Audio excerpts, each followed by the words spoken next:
नमस्ते। Money capital channel में आप सबका स्वागत है। तो आज हम इस वीडियो में अनंतराज जिस कंपनी के बारे में फुल इंपॉर्टेंट डिटेल्स देखने वाले हैं। तो पिछले अगर हम कुछ दिनों से देखेंगे तो अनंतराज इस कंपनी का जो शेयर है वो बहुत ही अच्छा रिटर्न अपने शेयर होल्डर को दे चुका है। लेकिन ये जो रिटर्न शेयर होल्डर को कंपनी ने दिए वो कंपनी के फंडामेंटल स्ट्रांग होने की वजह से दिए या फिर कंपनी का जो शेयर है वो और रीज़न की वजह से यहाँ पर ऊपर गया है। तो ऐसे में इन बातों का हमें पता होना चाहिए, क्योंकि कंपनी के फंडामेंटल अगर अच्छे होंगे और तभी कंपनी का जो शेयर कंटिन्यूस ऊपर जा रहा है वो स्टेबल रहेगा।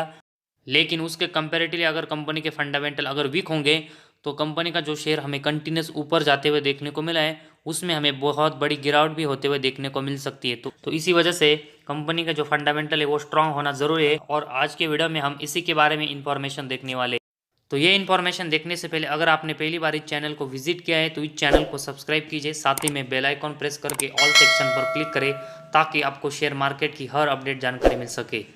तो इसके लिए कंपनी के रिलेटेड जो इंपॉर्टेंट डिटेल्स है उसके बारे में हमें फुल इन्फॉर्मेशन देखनी पड़ेगी और इसमें कंपनी के प्रॉफिट एंड लॉस स्टेटमेंट में कंपनी किस तरह का परफॉर्मेंस कर रही है, साथ ही में कंपनी की बैलेंस शीट में कंपनी के ऊपर कितना बोरिंग्स है, कंपनी के कैश फ्लोज कैसे, कंपनी में प्रमोटर की हिस्सेदारी कैसे है और इन जैसे कंपनी के रिलेटेड जो इंपॉर्टेंट डिटेल्स है उनके बारे में हम इस वीडियो में इंफॉर्मेशन देखेंगे और उसके बाद ही हमें पता चलेगा कि कंपनी के फंडामेंटल अच्छे हैं या फिर नहीं और साथ ही में हमें इस कंपनी में इन्वेस्टमेंट करनी चाहिए या फिर नहीं।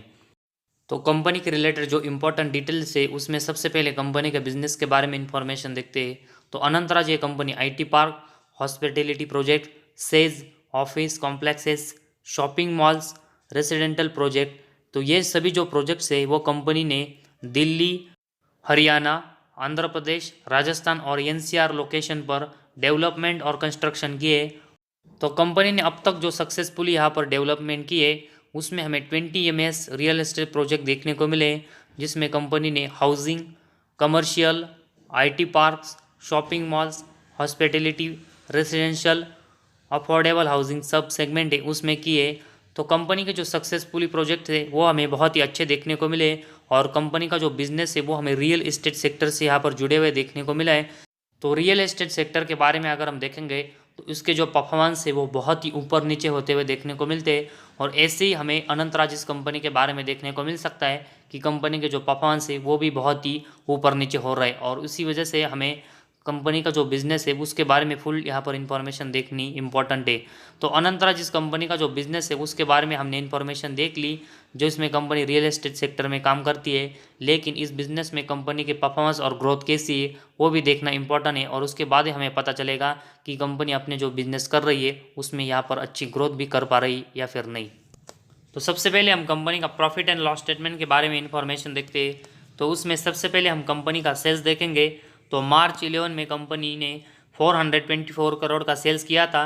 इसके बाद कंपनी का जो सेल्स है वो 312, 558, 483, 484, 431, 466, 480, इसके बाद 350, इसके अगले साल 276, इसके बाद 250, मार्च 22 में 462 और ट्रेलिंग 12 मंथ्स में 724 करोड़ का कंपनी ने सेल्स किया है।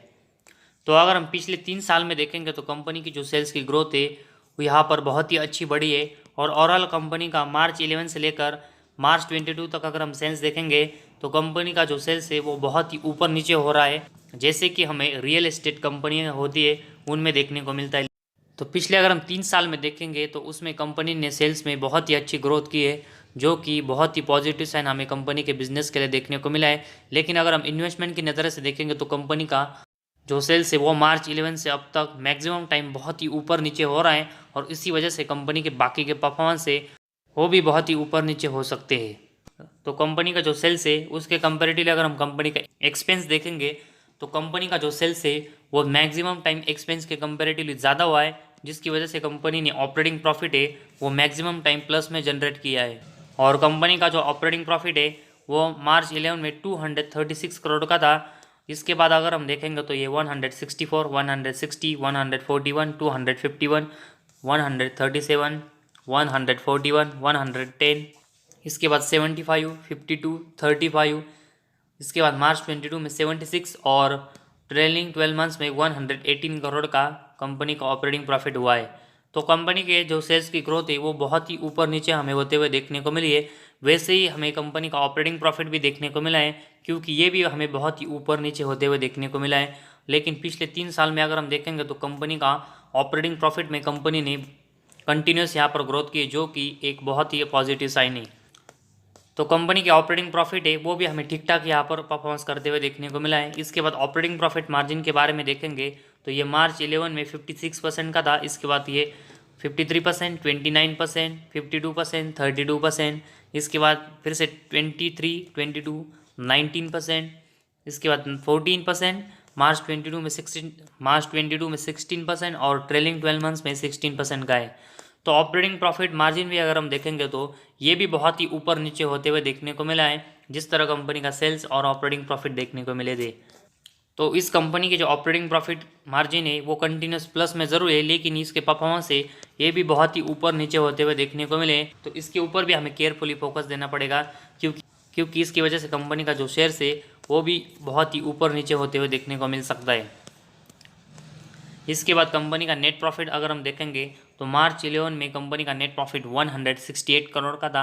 इसके बाद ये 113, 108, 100 करोड़, 142, 70 करोड़, 76 करोड़, 66 करोड़, 40 करोड़, 24 करोड़, इसके बाद 9 करोड़, इसके बाद मार्च 22 में 53 करोड़ और ट्रेलिंग 12 मंथ्स में 93 करोड़ का कंपनी का नेट प्रॉफिट है। कंपनी का अगर हम नेट प्रॉफिट भी देखेंगे तो ये भी हमें बहुत ही ऊपर नीचे होते हुए देखने को मिला है, जिस तरह कंपनी के बाकी के परफॉर्मेंस देखने को मिले थे। और इसमें भी कंपनी ने पिछले 3 साल में कंटिन्यूस यहाँ पर एक अच्छी ग्रोथ की है। और उसके साथ ही में अगर हम कंपनी का EPS भी देखेंगे तो ये भी बहुत ही ऊपर नीचे होते हुए देखने को मिला है। और पिछले 3 सालों में इसमें भी हमें कंटिन्यूस यहाँ पर ग्रोथ देखने को मिली है, जो कि ये 0.36, 1.86 और ट्रेलिंग 12 मंथ्स में 3.04 है। तो ओवरऑल कंपनी का प्रॉफिट एंड लॉस स्टेटमेंट है, उसमें कंपनी के जो सभी सेगमेंट है उसमें कंपनी के परफॉर्मेंस है वो बहुत ही ऊपर नीचे होते हुए देखने को मिले। तो पिछले अगर हम 3 साल में देखेंगे तो कंपनी के प्रॉफिट एंड लॉस स्टेटमेंट में सभी सेगमेंट में कंपनी ने बहुत ही अच्छी ग्रोथ की है। लेकिन अगर हम इन्वेस्टमेंट की नज़र से देखेंगे तो सभी परफॉर्मेंस हमें देखना ज़रूरी होता है। और मार्च 11 से लेकर मार्च 22 तक सभी सेगमेंट में कंपनी के परफॉर्मेंस देखेंगे तो ये बहुत ही ऊपर नीचे होते हुए देखने को मिले, जिसमें sales, operating profit margin, net profit और EPS। तो इन सब में कंपनी नेट प्रॉफिटेबल ज़रूर है, लेकिन कंपनी के जो परफॉर्मेंस बहुत ही ऊपर नीचे हो रहे हैं, इसकी वजह से हमें इस कंपनी में केयरफुली इन्वेस्टमेंट करनी चाहिए। और इस कंपनी के जो परफॉर्मेंस बहुत ही ऊपर नीचे हमें होते हुए देखने को मिले, तो ऐसे में कंपनी के शेयर में अगर करेक्शन आता है तो उसी समय हमें इस कंपनी में यहाँ पर इन्वेस्टमेंट करनी चाहिए। और एक अच्छी तेज़ी हमें इस कंपनी के शेयर में आते हुए देखने को मिलती है, तो उस समय हमें इस कंपनी का जो शेयर है उसमें प्रॉफिट बुकिंग करनी चाहिए, और तभी हमें इस कंपनी में अच्छा बेनिफिट होते हुए देखने को मिलेगा। ना कि किसी भी पॉइंट पर अगर हम इस कंपनी के शेयर को बाय करेंगे तो हमें बेनिफिट होगा। तो फिलहाल करेक्शन में इस कंपनी के शेयर को बाय करना है, और एक अच्छी कंपनी के शेयर में तेज़ी होती है उस समय हमें इस कंपनी में प्रॉफिट बुकिंग करनी चाहिए, और तभी हमें इस कंपनी में एक अच्छा बेनिफिट होगा। इसके बाद कंपनी की बैलेंस शीट के बारे में इंफॉर्मेशन देखेंगे, क्योंकि कंपनी का जो बोरिंग्स है वो भी यहाँ पर कम होना चाहिए, तभी कंपनी का जो नेट प्रॉफिट है वो हमें आने वाले साल में बढ़ते हुए देखने को मिलेगा। तो कंपनी की जो बैलेंस शीट है उसमें सबसे पहले हम कंपनी के जो रिजर्व है वो देखेंगे। तो सितंबर 22 में अभी कंपनी के पास 2600 करोड़ के यहाँ पर रिजर्व है। उसके कंपेरेटिवली अगर हम देखेंगे तो कंपनी के ऊपर 897 करोड़ का बोरिंग्स है। और स्पेशली अगर हम देखेंगे तो पिछले 3 साल में कंपनी का जो बोरिंग्स है वो कंटिन्यूस यहाँ पर कंपनी ने कम किया है। तो पिछले 3 साल में कंपनी का जो बोरिंग्स कम हुआ है उसकी वजह से कंपनी को पिछले 3 सालों में इंटरेस्ट रेट भी यहाँ पर कम चुकाना पड़ा है, और इसी वजह से अगर हम देखेंगे तो कंपनी का नेट प्रॉफिट है वो पिछले 3 सालों में अच्छे से बढ़ते हुए देखने को मिला है। तो कंपनी को अपने नेट प्रॉफिट है वो कंसिस्टेंट यहाँ पर बढ़ाना है, तो कंपनी को अपना जो बोरिंग्स है वो कंसिस्टेंट यहाँ पर कम करना पड़ेगा, और उसके ऊपर ही डिपेंड होगा कि कंपनी का नेट प्रॉफिट हमें आने वाले साल में बढ़ते हुए देखने को मिलेगा या फिर नहीं। तो इसी वजह से कंपनी जो यहाँ पर कंटिन्यूस बोरिंग्स कम कर रही है वो कंपनी को यहाँ पर कंटिन्यूस करना पड़ेगा, तभी कंपनी के नेट प्रॉफिट में अच्छी ग्रोथ होते हुए देखने को मिलेगी। तो इसके लिए कंपनी का जो बोरिंग्स का सेक्शन है उसके ऊपर हमें बहुत ही केयरफुली यहाँ पर फोकस देना पड़ेगा कि कंपनी अपना जो बोरिंग्स है वो आने वाले साल में कम कर पाती है या फिर नहीं। तो फिलहाल कंपनी की जो बैलेंस शीट है इसमें कंपनी के ऊपर जितना बोरिंग्स है उसके कंपेरेटिवली कंपनी के पास 3 टाइम्स यहाँ पर रिजर्व है, जिसकी वजह से इस कंपनी की जो बैलेंस शीट है वो एक स्ट्रांग होते हुए देखने को मिले, जो कि कंपनी के परफॉर्मेंस के लिए बहुत ही पॉजिटिव साइन है। इसके बाद कैश फ्लोज के बारे में इंफॉर्मेशन देखेंगे। तो इसमें मार्च 22 में कंपनी का नेट कैश फ्लो -7 करोड़ का है, जो कि मार्च 21 में +18 में था। इससे 2 साल पहले अगर हम देखेंगे तो -162 और -46 करोड़ का था। तो पिछले अगर हम 4 साल में देखेंगे तो कंपनी का नेट कैश फ्लो एक ही साल कंपनी ने प्लस में जनरेट किया है। तो ऐसे में कंपनी का जो नेट कैश फ्लो यहाँ पर पिछले 3-4 साल में खराब हुआ है, वो कंपनी को यहाँ पर इम्प्रूव करना पड़ेगा और नेट कैश फ्लो कंपनी को यहाँ पर प्लस में जनरेट करना पड़ेगा, ताकि कंपनी के जो परफॉर्मेंस इम्प्रूव हो रहे वो बहुत ही अच्छे से हो। इसके बाद कंपनी के डेप्टर डेज के बारे में इंफॉर्मेशन देखेंगे। मार्च 22 में ये 17 देखने को मिला है। तो कंपनी अपने डेप्टर डेज है वो कंटिन्यूस यहाँ पर कम कर रही है, और किसी भी कंपनी के डेप्टर डेज के नंबर अगर कम होते हैं वो कंपनी के परफॉर्मेंस इंप्रूव होने का साफ इंडिकेशन देते हैं, जो कि अभी हमें इस कंपनी के बारे में देखने को मिला है। इसके साथ ही में अगर हम इन्वेंटरी डेज के बारे में देखेंगे तो कंपनी के जो इन्वेंटरीज है उसके नंबर्स अभी हमें देखने को नहीं मिले। तो कंपनी को अपने जो इन्वेंटरी डेज के नंबर से वो दिखाने पड़ेंगे, तभी हमें कंपनी की ग्रोथ के बारे में एग्जैक्ट पता चलेगा कि कंपनी किस तरह का ग्रोथ कर रही है। इसके बाद शेयर होल्डिंग पैटर्न के बारे में हम इन्फॉर्मेशन देखते हैं। तो उसमें सबसे पहले हम प्रमोटर के पास देखेंगे तो 63% की हिस्सेदारी है। तो जून 22 के बाद कंपनी के जो प्रमोटर की हिस्सेदारी वो इस कंपनी में कम ज़रूर हुई, लेकिन अभी भी कंपनी के प्रमोटर के पास एक मेजोरिटी स्टेक है, जो कि बहुत ही पॉजिटिव साइन है। वो एफआईज की हिस्सेदारी अगर हम देखेंगे तो सितंबर 22 में 8.32% की है, जो कि जून 22 में 4.65% की थी। तो लगभग 4% की जो हिस्सेदारी है वो एफआईज ने इस क्वार्टर में यहाँ पर बढ़ाई है, जो कि बहुत ही अच्छा साइन है।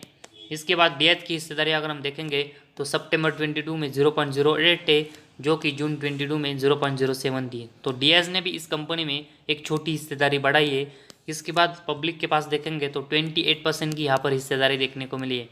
तो प्रमोटर, एफआईज, डीएच और पब्लिक है, ये सभी हमें इस कंपनी में यहाँ पर इंटरेस्टेड देखने को मिले, और इसी वजह से हमें इनकी जो हिस्सेदारी है वो इस कंपनी में यहाँ पर देखने को मिली और इस कंपनी में ये इन्वॉल्व देखने को मिले।